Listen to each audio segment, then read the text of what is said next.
Hello दोस्तों, welcome करता हूं मैं आपको आपके अपने यूट्यूब चैनल सिविल इंजीनियर एफबीएच में। तो दोस्तों, जो हमारी आज की वीडियो है इसमें हम टाइप्स ऑफ स्केल्स डिस्कस करेंगे। ये हमारी तीसरी वीडियो है जो हम सर्वेइंग के लेक्चर्स बना रहे हैं, उसमें आज तीसरी वीडियो है। तो यहाँ पर हम देखेंगे टाइप्स ऑफ स्केल्स के बारे में। पहला ही जो स्केल है हमारे पास ये होता है प्लेन स्केल। प्लेन स्केल से हम क्या करते हैं, it is use to measure 2 dimension only. मतलब कि ये 2 डायमेंशन निकालने के लिए सिर्फ यूज करते हैं। जो हमारे पास स्केल होती है जिसमें हम जो है, फॉर एग्जांपल हमारे पास जो ज्योमेट्री में जो स्केल होती है उसमें भी हम यहाँ पर 1 सेंटीमीटर दिया होता है और यहाँ पर के जो है डायमेंशंस दिए होते हैं, फिर दूसरा सेंटीमीटर है, फिर के डायमेंशंस है। तो अगर हम एक स्केल से सेंटीमीटर और मिलीमीटर निकाल सकते हैं तो उसे हम कहेंगे प्लेन स्केल। प्लेन स्केल में 2 डायमेंशंस हम मेजर करते हैं। फॉर एग्जांपल सेंटीमीटर मिलीमीटर कर सकते हैं या फिर मीटर सेंटीमीटर कर सकते हैं। हम देखेंगे यहाँ पर 1 मीटर है और यहाँ पर जो है सेंटीमीटर्स में दिखाया हुआ है। ऐसे ही कुछ भी होता है लेकिन 2 dimension, for example centimetre millimetre, metre centimetre. तो ऐसे हम डायमेंशन जहां पर 2 डायमेंशन निकाल सकते हैं उसे हम प्लेन स्केल कहते हैं। नेक्स्ट आ जाते हैं, हमारे पास होता है डायगोनल स्केल। तो डायगोनल स्केल क्या होता है, इसमें हम 3 डायमेंशन मेजर कर सकते हैं। मतलब कि यहाँ पर मीटर भी होगा, डेसीमीटर भी कैलकुलेट कर सकते हैं और सेंटीमीटर भी कैलकुलेट कर सकते हैं। मीटर्स भी, डेसीमीटर्स भी और सेंटीमीटर्स भी अगर हम कैलकुलेट करें, 3 डायमेंशन कैलकुलेट कर सकते हैं तो उसे हम कहेंगे डायगोनल स्केल। या फिर यार्ड, फीट और इंचेस अगर हम एक ही स्केल से कैलकुलेट करेंगे तो वहां पर भी उसे डायगोनल स्केल कहेंगे। तो आपको याद रखना है, प्लेन स्केल वो होता है जिससे हम 2 डायमेंशन निकाल सकते हैं, सेंटीमीटर मिलीमीटर, मीटर या सेंटीमीटर। तो ऐसे ही हमारे पास डायगोनल स्केल होते हैं जिससे हम 3 डायमेंशन मेजर कर सकते हैं, metre, decimetre, centimetre, yard, feet या इंचेस। तो डायमेंशन निकालने के लिए जो है ये 2 स्केल्स हमारे पास यूज होती है। इसके बाद आ जाता है हमारे पास, एक होता है डायरेक्ट वर्नियर और एक होता है रेट्रोगेड वर्नियर। इसमें डेफिनेटली क्वेश्चन पूछा जाता है कि रेट्रोगेड वर्नियर क्या होता है। मैंने बहुत बार ये क्वेश्चन देखा है कि रेट्रोगेड वर्नियर क्या होता है और बंदे कंफ्यूज हो जाते हैं कि रेट्रोगेड वर्नियर क्या होता है। देखो यहां पर कि डायरेक्ट वर्नियर वो होता है अगर मेन स्केल की रीडिंग और जो वर्नियर स्केल है उसकी रीडिंग एक ही डायरेक्शन में इंक्रीज हो रही है तो उसे हम कहते हैं डायरेक्ट वर्नियर। फॉर एग्जाम्पल मैंने यहां पर मेन स्केल ये दिखाया हुआ है और वर्नियर स्केल ये दिखाया हुआ है। तो मेन स्केल में यहां से 5 और यहां 6, मतलब कि इस डायरेक्शन में स्केल इंक्रीज हो रही है। और यहां पर भी जो है वर्नियर स्केल में भी 0, 5, 10, मतलब कि इसी डायरेक्शन में जो है यहां पर भी स्केल इंक्रीज हो रही है। मतलब कि यहां से यहां मेन स्केल में भी इस डायरेक्शन में वैल्यूज इंक्रीज हो रही है और जो हमारे पास वर्नियर स्केल है इसमें भी इंक्रीज यहां से ही वैल्यू हो रही है। अगर वैल्यूज मैन स्केल और वर्नियर स्केल में एक ही डायरेक्शन में इंक्रीज हो रही है तो उसे हम डायरेक्ट वर्नियर कहते हैं। और इसका उल्टा, अगर मैन स्केल में डायरेक्शन इस डायरेक्शन में इंक्रीज कर रही है और वर्नियर स्केल में यहां से देखो, यहां से 5 और ये 6, मतलब कि यह इस डायरेक्शन में मैन स्केल में हमारे पास रीडिंग इंक्रीज हो रही है, लेकिन यहां पर 0, 5, 10, मतलब कि इस डायरेक्शन में हमारे पास वर्नियर स्केल की रीडिंग इंक्रीज हो रही है। तो इसे कहते हैं हम रेट्रोगेड वर्नियर। तो रेट्रोगेड के लिए डेफिनेशन है, reading increases in direction opposite to that of the main scale. मतलब कि मैन स्केल के अपोजिट जो है वर्नियर की रीडिंग इंक्रीज हो रही है। मैन स्केल की रीडिंग यहां से इंक्रीज हो रही है और रेट्रोगेड की जो वर्नियर स्केल है इसकी रीडिंग्स उल्टे डायरेक्शन में इंक्रीज हो रही है तो उसे कहते हैं रेट्रोगेड वर्नियर। बहुत ही कंफ्यूजिंग जो है पॉइंट है, तो ये आपको याद रखना है। अब इसके बाद आ जाते हैं हमारे पास डायरेक्ट वर्नियर के केस में हम N V is equal to N minus one into S formula use करते हैं। ये भी आपको याद रखना है। माइनस वाला फार्मूला कहां पर यूज करते हैं, डायरेक्ट वर्नियर के केस में। और हमारे पास जो है N V is equal to N plus one into S वाला फार्मूला जो है वो रेट्रोगेड वर्नियर के लिए हम यूज करते हैं। तो यहां पर मैं आपको ये एन वी और एस की वैल्यूज क्या होती है ये मैं बताने वाला हूं। लीस्ट काउंट आपको पता होना चाहिए। लीस्ट काउंट होता है एस अपॉन एन। ये बहुत ही इंपॉर्टेंट पॉइंट है। लीस्ट काउंट होता है एस अपॉन एन। एस क्या होता है? Value of smallest division on main scale. Main scale में हम स्मॉलेस्ट डिवीजन की वैल्यू क्या है? एन होता है number of division on vernier. Vernier में कितने डिवीजन है? और वी होता है हमारे पास value of smallest division on vernier scale.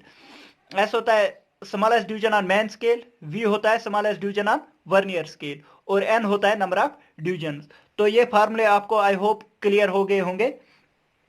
तो आपको ये याद रखना है कि डायरेक्ट के लिए हम N V is equal to N minus one into S use करते हैं, और रेट्रोगेट वर्नियर के लिए N V is equal to N plus one into S use करते हैं। तो आई होप कि आपको ये समझ में आ गए होंगे। इसके बाद आ जाते हैं हमारे पास नेक्स्ट टॉपिक है, बहुत ही important topic, errors and mistakes. Errors and mistakes, इसमें डेफिनेटली क्वेश्चन पूछे जाते हैं हर एक एग्जाम में। यहां पर आप देख सकते हैं मिस्टेक्स क्या होती है। मिस्टेक्स होती है जो गलती हो जाती है, मतलब कि रीडिंग उठाते समय या कहीं पर, उसे हम मिस्टेक कहते हैं। Discrepancies caused due to carelessness and misunderstanding, या फिर पुअर जजमेंट की वजह से। मतलब कि डिस्क्रिपेंसीज जो हमारे पास केयरलेसनेस की वजह से, मतलब कि हम अच्छी तरह काम नहीं कर रहे हैं, मिसअंडरस्टैंड करेंगे किसी वैल्यू को, और पुअर जजमेंट होगा हमारा, तो उसकी वजह से जो होती है उन्हें मिस्टेक्स कहते हैं। मिसकाउंटिंग ऑफ टेप लेंथ, मतलब कि टेप लेंथ जो है उसकी हमने मिसकाउंटिंग की, उसे हम कहेंगे 5 metre reading recorded as 8 metre. मतलब कि अगर कहीं पर हमने 5 मीटर रीडिंग लिखनी थी, हमने 8 मीटर लिख दी, तो ये जो होती है ये मिस्टेक्स होती है। इनको हम एरर नहीं कहेंगे, इसको मिस्टेक कहेंगे। अब एरर क्या होता है? एरर होता है measured value minus true value. Error होता है मेजर्ड वैल्यू क्या है माइनस ट्रू वैल्यू क्या है। तो एरर आपको याद रखना है measured value minus true value, ये हमेशा आपको याद रखना है। ये न्यूमेरिकल्स में भी आपको आगे जरूरत पड़ेगी इसकी। तो एरर क्या होता है? Measured value minus true value. और करेक्शन क्या होता है? करेक्शन इसका उल्टा होता है। True value minus measured value जो है वो करेक्शन के इक्वल होती है। तो करेक्शन आपको याद रखना है माइनस टाइम्स एरर होता है। एरर जो है measured value minus true value, correction जो है true value minus measured value आ जाती है। तो एरर करेक्शन जो है वो माइनस टाइम्स एरर होता है, या एरर जो है माइनस टाइम्स करेक्शन होता है। एरर का फार्मूला आपको याद रखना है measured value minus true value. इसके बाद आ जाते हैं हमारे पास एरर जो होते हैं मेनली दो टाइप के होते हैं। एक होता है क्यूमुलेटिव एरर्स, या फिर इसको कहते हैं हम सिस्टमैटिक एरर्स, और इसके बाद आ जाता है हमारे पास, उसे हम रैंडम एरर्स कहते हैं, या फिर कंपनसेटिंग एरर्स कहते हैं। तो पहले हम क्यूमुलेटिव एरर्स के बारे में डिस्कस करेंगे। Cumulative errors are proportional to length of the line. ये हमेशा आपको याद रखना है। क्यूमुलेटिव एरर्स जो होते हैं ये directly proportional to length of the line के इक्वल होते हैं। ये आपको याद रखना है। ये डायरेक्टली पॉइंट पूछा जाता है कि क्यूमुलेटिव एरर्स किसके प्रोपोर्शनल होते हैं। क्यूमुलेटिव एरर्स जो है वो directly proportional to length of the line होते हैं। क्यूमुलेटिव एरर्स में भी पॉजिटिव और नेगेटिव। क्यूमुलेटिव एरर्स जो है पॉजिटिव भी हो सकते हैं, नेगेटिव भी हो सकते हैं। क्यूमुलेटिव एरर्स जो है ये हमेशा, अगर हम एक रीडिंग यहां लेते हैं, एक रीडिंग यहां लेते हैं, मतलब कि ये यहां पर भी ऐड होते जाएंगे, इसमें भी ऐड होंगे, अगली रीडिंग में भी ऐड होंगे। तो ये जो है ये एक प्रॉपर डायरेक्शन में इंक्रीज हो जाते हैं। These errors are liable to occur in some direction and tend to accumulate. ये जो है ये टाइप ऑफ एरर्स ये एक्यूमुलेट हो जाते हैं, मतलब कि एक में थोड़ा आ जाएगा, इसके बाद इसमें भी थोड़ा आ जाएगा, आगे भी थोड़ा आ जाएगा, मतलब कि ये एक्यूमुलेट हो जाते हैं जब हम सर्वेइंग करते हैं। तो क्यूमुलेटिव एरर्स जो है ये सिस्टमैटिक वे में इंक्रीज होते जाते हैं। ये पॉजिटिव भी हो सकते हैं और नेगेटिव भी हो सकते हैं। अब आ जाते हैं नेक्स्ट होता है हमारे पास कंपनसेटिंग एरर्स। कंपनसेटिंग एरर्स या फिर रैंडम एरर कहा जाता है। ये दूसरा नाम भी आपको याद रखना होगा। कंपनसेटिंग एरर्स को हम रैंडम एरर्स भी कहते हैं। These errors are proportional to square root of length of the line. ये वाले जो एरर होते हैं कंपनसेटिंग एरर, ये रूट ऑफ लेंथ के प्रोपोर्शनल होते हैं। तो आपको मैंने क्यूमुलेटिव एरर्स बताया, डायरेक्टली प्रोपोर्शनल टू लेंथ, और कंपनसेटिंग एरर्स जो होते हैं ये indirectly proportional to square root of length के इक्वल होते हैं। ये आपको जो है ये पॉइंट पूछा जाता है। नेक्स्ट आ जाते हैं, दीज एरर्स में भी पॉजिटिव और नेगेटिव, ये भी पॉजिटिव भी हो सकते हैं और नेगेटिव भी हो सकते हैं। दीज एरर्स आर कंपनसेटिंग, ये जो एरर्स होते हैं ये कंपनसेटिंग होते हैं। मतलब कंपनसेटिंग क्या हुआ, मतलब कि एक रीडिंग में अगर मेरा वैल्यू पॉजिटिव में आ गया, दूसरी वैल्यू में माइनस में आ जाएगा, तो ये इसको कैंसल आउट करेगा, तो हमारे पास जो है नेट में वैल्यूज जो है उस एरर इंक्रीज नहीं होता है। मतलब कि यहाँ पर एक बार पॉजिटिव आ गया, नेगेटिव आ गया, दूसरी बार पॉजिटिव आ गया, नेगेटिव आ गया, मतलब कि ये एक दूसरे को कैंसल आउट करेंगे। जो फाइनल रीडिंग होती है हमारी, फाइनल रीडिंग में हमारे पास जो एरर है वो इतना ज्यादा बड़ा नहीं होता है। लेकिन क्यूमुलेटिव के केस में जो है, अगर हम आगे सर्वे करते करते रहेंगे, यहां पर भी पॉजिटिव आ जाता है क्यूमुलेटिव के केस में, यहां पर भी पॉजिटिव, यहां पर भी पॉजिटिव, जो एरर है यहां पर फाइनल रीडिंग में वो बहुत ज्यादा बढ़ जाता है। तो यही होता है cumulative errors and compensating errors. अब ये जो कंपनसेटिंग एरर्स है, ये जो रैंडम एरर्स होते हैं, ये प्रोबेबिलिटी डिस्ट्रीब्यूशन पे जो है वर्क करते हैं। तो इसके लिए जो है हमें प्रोबेबिलिटी डिस्ट्रीब्यूशन देखनी होती है। तो यहां पर आप देख सकते हैं प्रोबेबिलिटी डिस्ट्रीब्यूशन ग्राफ हम कैसे प्लॉट करते हैं, number of errors upon size of error. तो इसके केस में जो है पॉजिटिव एरर भी हो सकता है कभी, और नेगेटिव एरर भी हो सकता है। तो इस केस में जो है कंपनसेटिंग एरर्स, आपको यह पूछा जा सकता है कि कौन से एरर्स जो ऐसे हैं जो प्रोबेबिलिटी डिस्ट्रीब्यूशन फॉलो करते हैं। तो आपको याद रखना है कंपनसेटिंग एरर्स होते हैं जो प्रोबेबिलिटी डिस्ट्रीब्यूशन जो है वो फॉलो करते हैं। तो यहां पर जो है एरर जो होता है mean value, measured value minus, हमने ट्रू वैल्यू अभी कहा था, लेकिन यहां पर हम मोस्ट प्रोबेबल वैल्यू कहते हैं, क्योंकि एरर्स कभी पॉजिटिव आ रही है, कभी नेगेटिव आ रही है। तो यहां पर इस प्रोबेबिलिटी डिस्ट्रीब्यूशन कर्व से हम मोस्ट प्रोबेबल वैल्यू देखते हैं। तो यहां पर एरर की वैल्यू जो होती है, हमने पीछे देखा था measured value minus true value, लेकिन ट्रू वैल्यू की जगह यहां पर हम मोस्ट प्रोबेबल वैल्यू यूज करते हैं, क्योंकि ये प्रोबेबिलिटी डिस्ट्रीब्यूशन फॉलो करता है। तो एमपीवी मतलब मोस्ट प्रोबेबल वैल्यू।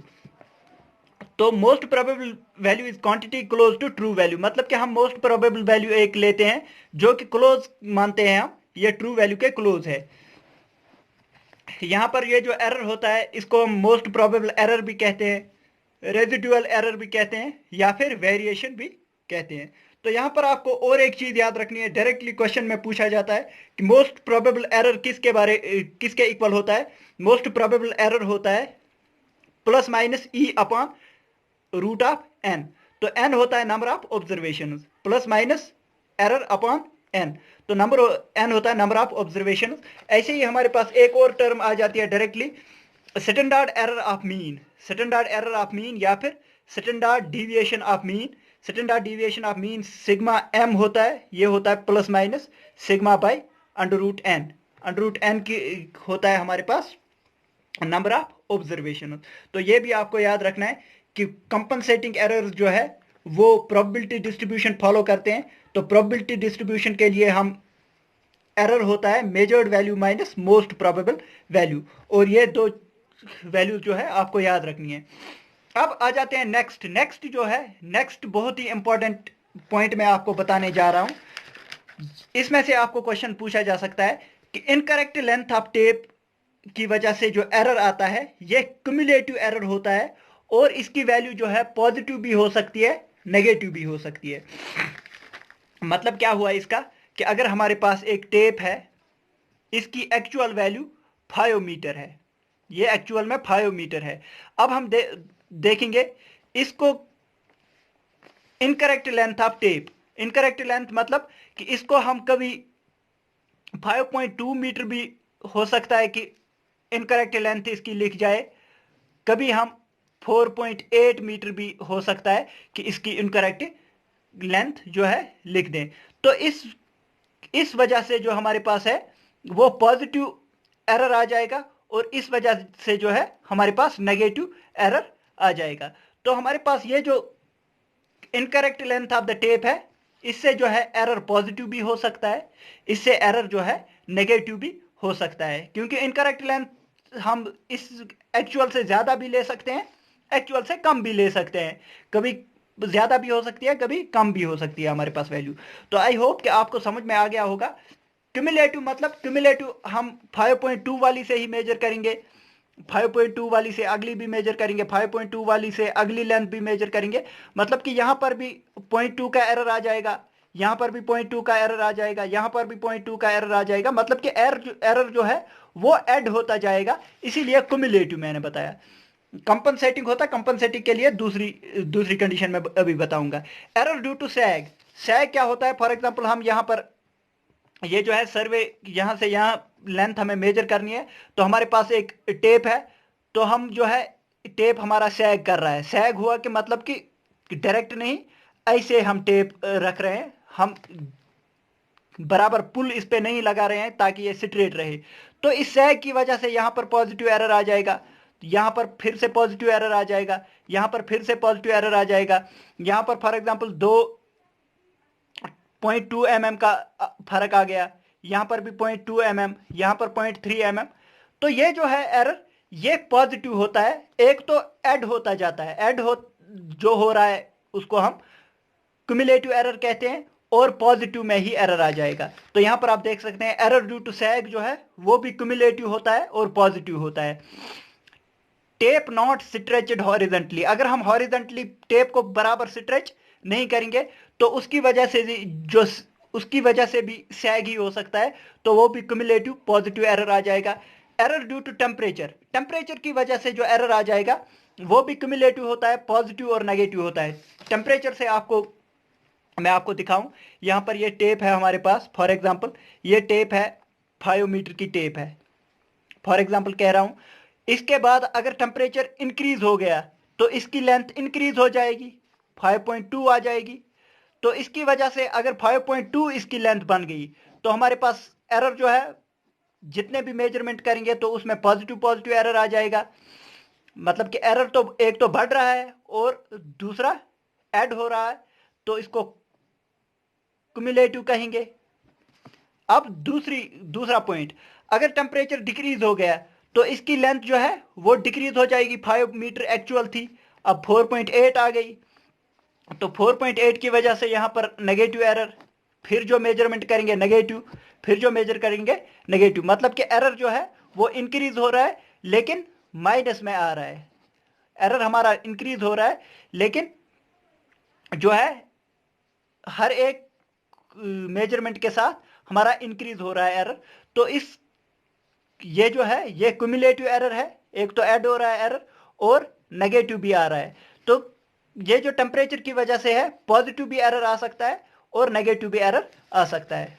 क्यूमुलेटिव है, एरर पॉजिटिव भी आ सकता है, नेगेटिव भी आ सकता है। वेरिएशन ड्यू टू पुल, पुल की वजह से जो वेरिएशन आ रही है तो उसकी वजह से जो है क्यूमुलेटिव होता है, पॉजिटिव और नेगेटिव होता है। मतलब कि पुल अगर हमने ज्यादा लगाया तो पॉजिटिव आ गया, पुल अगर हमने कम लगाया तो नेगेटिव आ गया। ऐसे ही error in marking of the tape length, अगर हम टेप लेंथ की मार्किंग जो है वो गलत करते हैं तो ये कंपनसेटिंग होगा। कंपनसेटिंग क्यों होगा? क्योंकि एक टाइम जो है आप मार्किंग जो है आगे भी कर सकते हैं, एक टाइम पीछे भी कर सकते हैं। मतलब कि एक रीडिंग के टाइम आपको आपका एरर पॉजिटिव भी हो सकता है, एक टाइम जो है आपका एरर नेगेटिव भी हो सकता है। तो उसकी वजह से ये जो है एरर इन मार्किंग ये कंपनसेटिंग है, पॉजिटिव भी हो सकता है और नेगेटिव भी हो सकता है। Careless holding and marking, carelessly अगर आप होल्ड कर रहे हैं तो ये भी कंपनसेटिंग है। मतलब कि अगर आपने एक बार केयरलेसनेस की वजह से आपका एरर पॉजिटिव आ गया, दूसरी बार जो है केयरलेस होल्डिंग की वजह से आपका एरर नेगेटिव भी हो सकता है। तो इसीलिए ये जो एरर है ये कंपनसेटिंग एरर है। आई होप कि ये चीज़ें जो है आपको समझ में आ गई होंगी, लेकिन अगर आपको ये चीज़ें अभी समझ में भी नहीं आई है, आगे हमें इसके बारे में डिस्कस करना है, तो वहाँ पर आपको पूरा समझ में आ जाएगा। तो दोस्तों अगर आपको आज की वीडियो पसंद आई, वीडियो को लाइक कीजिए, शेयर कीजिए अपने दोस्तों के साथ और सब्सक्राइब कीजिए हमारे चैनल सिविल इंजीनियर एफबीएच को। और अगर आपको ये नोट्स चाहिए तो नोट्स आपको टेलीग्राम चैनल पे मिलेंगे। टेलीग्राम चैनल का नाम है सिविल इंजीनियर एफबीएच, आप जाकर वहां पर ज्वाइन कर सकते हैं और आप ये नोट भी वहां से हासिल कर सकते हैं। थैंक यू दोस्तों, thank you for watching the video.